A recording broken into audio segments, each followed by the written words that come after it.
Sinilang ko ang patak ng ulan sa bintana, kasabay ng bawat hangin dumaan at nawala.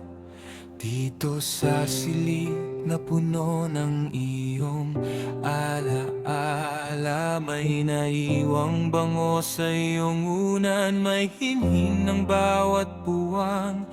Ang dating tahanan ngayon ay bilangguan, isang silid ng lihim na ayaw nang balikan.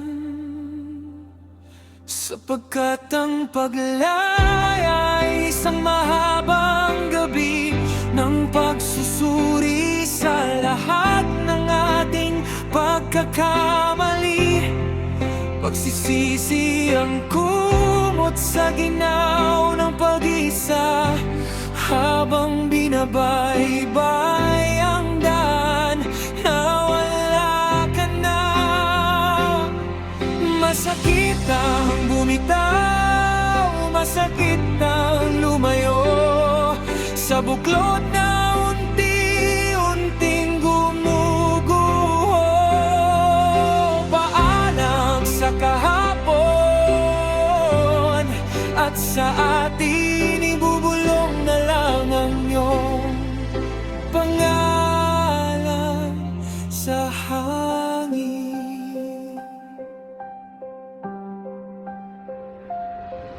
Ang mga litrato sa dingding ay kumukupas, gaya ng pangakong mabilis na lumipas. Sana'y sinabi ang dapat pa'y narinig, bago pa naging yelo ang init ng tinig. Ngunit ang sana'y salitang walang saysay, isang bituin na wala na ring buhay.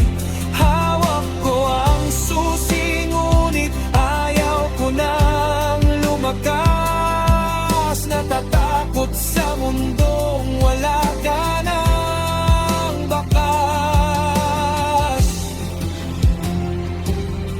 Hahanapin kong sarili sa guhit ng palad, sa mga pangarap na hindi na matutupad.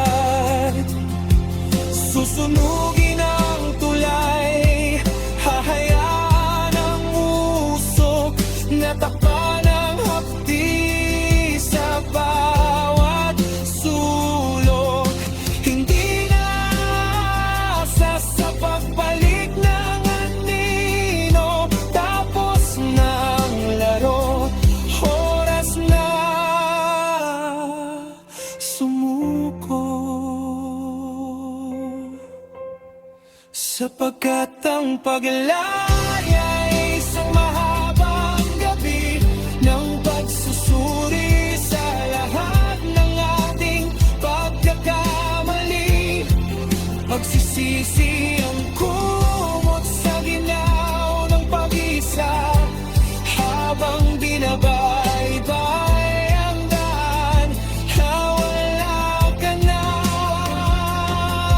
Masakit ang bumitaw, masakit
Ako